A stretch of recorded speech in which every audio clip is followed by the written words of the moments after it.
Bismillahirrahmanirrahim. Assalamualaikum warahmatullahi wabarakatuh. Alhamdulillahirrabbilalamin.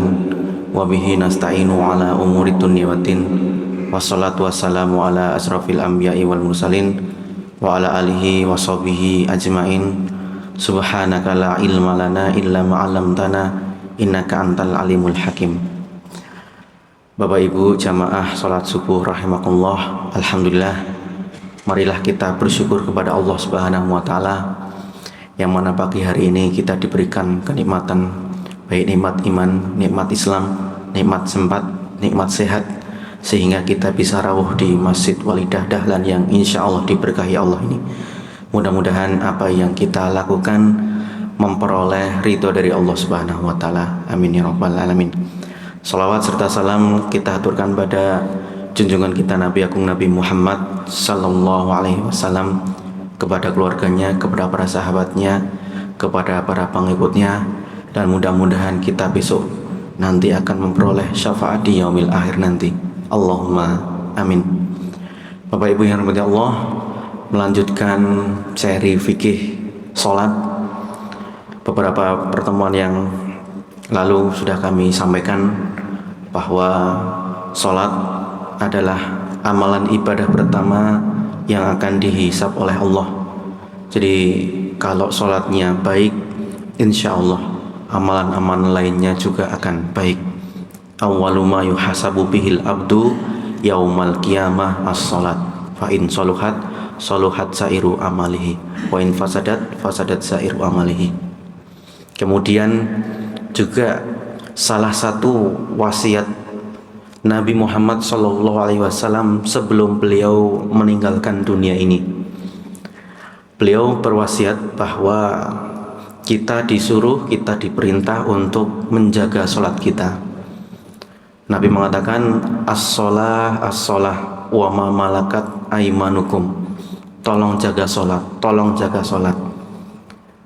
Oleh sebab itu, kalau seseorang itu diberi wasiat orang tuanya atau diberikan wasiat yang ada yang dicintainya, ya, kemudian orang tersebut meninggal, pasti kita jaga terus itu wasiat, pasti kita betul-betul menjaga wasiat itu, ya. Maka sholat adalah salah satu wasiat Nabi Muhammad ketika beliau sebelum meninggal. Dan ada lagi, beliau berwasiat bahwa ahsinu dhanna billah, berhusnudonlah kepada Allah. Husnudon, ya, kita disuruh, kita diperintah, kita didhawuhi untuk selalu berhusnudon kepada Allah, berbaik sangka pada Allah. Jadi hidup ini harus optimis, hidup ini harus yakin terus sama Allah. Jadi tidak ada kata berputus asa, tidak ada kata suudon negatif, itu tidak diajarkan oleh Nabi Shallallahu Alaihi Wasallam. Kemudian sholat juga insya Allah kalau dilakukan dengan baik dan benar akan mencegah perbuatan keji dan perbuatan mungkar. Inna sholata tanha anil fahsyai wal mungkar. Sesungguhnya sholat dapat mencegah perbuatan keji dan perbuatan mungkar. Kemudian ada satu yang khususiyah yang wajib bagi Nabi tadi, tapi tidak bagi umatnya. Contohnya Nabi sholat tahajud menurut ulama itu adalah khususiyah yang barangkali wajib, ya, bagi Nabi tapi tidak bagi umatnya, ya. Sholat duha sementara ulama mengatakan, dan sholat sunnah yang lainnya yang kepada Nabi wajib tapi tidak untuk umatnya, itu adalah khususiyah. Dan kita lihat sejarahnya bahwa sholat 5 waktu itu sebelumnya dimulai dengan Nabi diperintah untuk sholat tahajud, ya. Wa minal laili fatahajjad bihi nafilatal lak asa ayyab'atha rabbuka maqaman mahmuda, ya. Bangun malam, ya, tunaikan tahajud, insya Allah Allah akan menaikkan derajat, Allah akan meninggikan, ya, derajat pada level yang luar biasa. Oleh sebab itu Bapak Ibu Allah, itu sholat tahajud itu lebih dahulu daripada kewajiban sholat 5 waktu, ya. Kalau sholat malam, sholat tahajud dilakukan di bulan Ramadan, namanya Qiyamu Ramadan, seperti itu. Di Qiyamu Ramadan itu nama lain dari sholat malam, cuma dilakukan di bulan Ramadan, seperti itu. Fadilahnya kemarin saya sampaikan. Nah, Bapak Irmati Allah, kemudian sudah kami sampaikan syarat ya sahnya sholat, rukun sholat ya, dan sekarang akan kita bahas yang membatalkan sholat. Kalau seorang itu tidak melakukan rukun, maka sholatnya batal dan mengulang, seperti itu. Contohnya ya, tidak membaca surat Al-Fatihah. Salah satu rukun adalah membaca surat Al-Fatihah.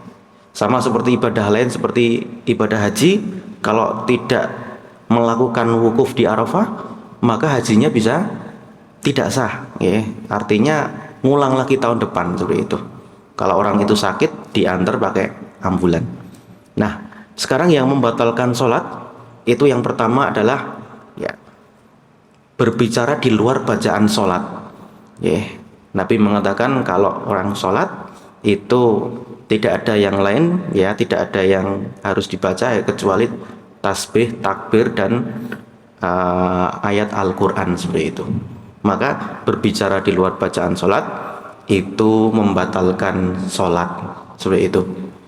Tapi kalau umpamanya ya, subhanallah dan lain sebagainya, itu bagian dari sholat, seperti itu.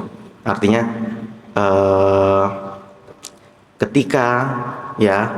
ketika ada sesuatu ya, mungkin imam, nah ketika itu posisinya mungkin langsung subhanallah, nah, itu bagian dari sholat.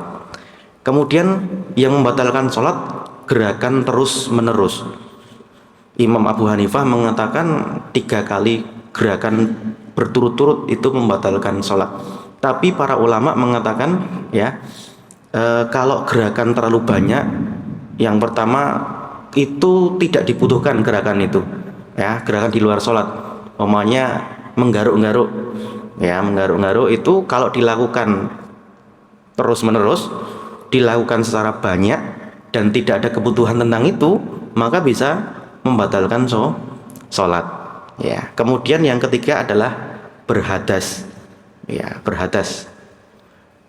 Berikutnya adalah kalau terkena najis, yang najisnya itu tergolong najis yang tidak dimaafkan, nah seperti itu. Jadi umpamanya, mohon maaf, kena kotoran cicak umpamanya. Kalau kena kotoran cicak itu basah, maka bisa membatalkan sholat.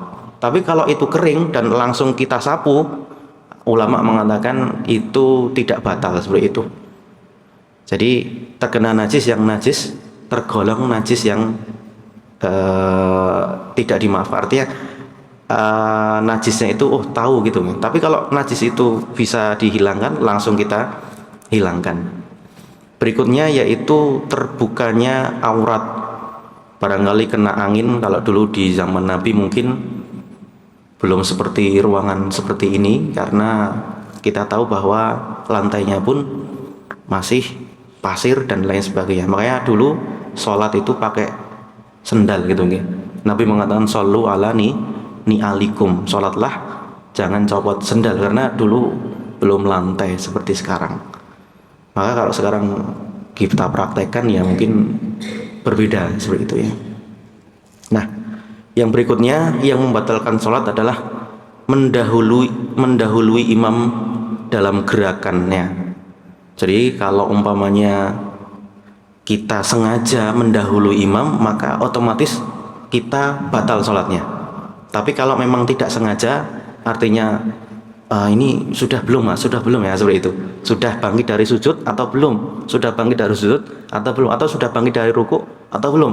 Mungkin karena tidak terdengar imamnya ya, tidak pakai mic ya. Kalau sini kan alhamdulillah semuanya terdengar.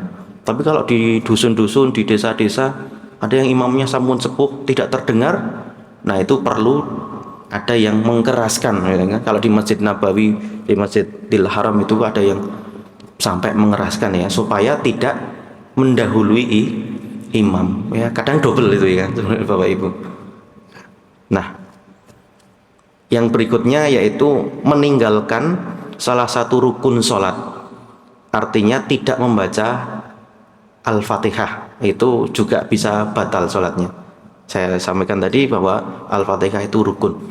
Kecuali Bapak Ibu, kecuali kalau ada makmum yang masbuk, kemudian imam sudah rukuk, kemudian apa yang harus dia lakukan? Begitu datang dia seharusnya langsung rukuk. Lah kapan membaca Al-Fatihahnya? Nah, para ulama ini berbeda pendapat. Sebagian besar mengatakan dia langsung rukuk tanpa membaca Al-Fatihah, insya Allah dia sudah sah sholatnya. Karena bagaimanapun ya, innama ju'ilal imam liyu'tamma bihi. Ya, sesungguhnya dijadikan imam adalah untuk diikuti gerakannya dan bacaannya, itu sudah sesuai seperti itu. Nah, kapan membaca Al-Fatihah ini para ulama berbeda pendapatnya. Kalau sholat sendiri atau sholat yang tidak jahar itu nggak masalah. Tapi kalau sholat yang jahar seperti subuh yang kita lakukan barusan, ya ada pendapat yang rojih, ada yang marjuh, ada yang kuat, ada pendapat yang sad juga seperti itu. Nah, membaca Al-Fatihahnya mungkin setelah imam ya mengucapkan waladhdallin, kita bilang amin, setelah itu kita bisa membaca Al-Fatihah. Itu yang langkah yang paling aman. Memang ada sebagian ulama yang mengatakan enggak ya, kalau sudah jahar itu keras suaranya imam, kita nggak perlu membaca Al-Fatihah. Oke. Maka kalau saya itu biasanya setelah amin itu baru membaca Al-Fatihah. Yang berikutnya yang membatalkan sholat adalah membelakangi kiblat. Ya, membelakangi kiblat itu batal sholatnya, kecuali safar. Bapak Ibu kalau sedang safar, naik kereta, pesawat, itu mungkin nggak bisa menyesuaikan arah kiblat. Maka di sini dikecualikan, ada kaidah. Ya, setiap kaidah itu ada pengecualian. Setiap kaidah ada pengecualian. Maka Allah berfirman, fa ainama tuwallu fathamma wajhullah. Dimanapun kamu menghadap, di situ adalah arah Allah Subhanahu wa Ta'ala. Tapi kalau kita sudah tahu kiblatnya, umpamanya di sini, umpamanya ya kita wajib menghadap kiblat seperti itu. Yang berikutnya yang membatalkan sholat atau al-mubtilatu sholat, yaitu mengubah niat. Mengubah niat itu ya batal sholatnya ya. Mengubah niat, niatnya jadi nggak sholat itu. Kemudian ada suatu perkara yang langsung mengubah niat, langsung membatalkan, lupa mematikan kompor atau apa dan lain sebagainya, itu batal sholatnya. Tapi bagaimana kalau umpamanya kita ya sebagai makmum ya, imam itu sholat sunnah, imam sholat taraweh, kita belum sholat isya, apakah kita boleh ya menjadi makmumnya imam yang sholat taraweh tadi, sedangkan kita sholat wajib? Nah, ini perkara yang ada di dalam kitab fikih. Maka ya rata-rata mayoritas ulama mengatakan boleh. Kalau imam sedang sholat taraweh, kan sudah selesai isya ya, setelah isya sholat taraweh, kemudian kita belum sholat isya, kita datang ke masjid ya, kita sholat isya ya, seperti itu. Yang sulit kalau umpamanya rakaatnya 4-4-3 itu, maksudnya nggak ada, bukan 2-2-2-2 itu ya. Ini gimana caranya itu? Nah, itu makanya para ulama mengatakan ya boleh-boleh saja asalkan cocok rakaatnya seperti itu. Ya, ada yang mengatakan sholat tarawih itu masna. Ada yang mengatakan sesuai dengan hadis Aisyah, sholatul tarawih wa kana yusolli arba summa salas. Jadi Rasulullah sholat itu formasinya 4-4-3 ya. Tapi di riwayat lain mengatakan sholatul lail masna. Sebenarnya itu tidak menjadi masalah Bapak Ibu Allah. Monggo mau 4-4-3 atau 2-2-2 dengan seperti apa, itu kalau di Timur Tengah itu 2 itu dipakai seperti itu. 2 itu dipakai. Ya kadang-kadang 2, kadang-kadang 4-4-3, kadang-kadang 2-2-2-2, kemudian 1, tapi kenanya sama, 1 juz itu ya. Jadi sama saja itu kan. Sama saja, lamanya sama ya, 2,5 jam lumayan. Kalau kita 2,5 jam mungkin juga lumayan berat nggih. Barangkali cukup sekian yang bisa saya sampaikan. Terima kasih atas segala perhatian. Mohon maaf atas segala kekurangan. Billahi taufik wal hidayah. Assalamualaikum warahmatullahi wabarakatuh.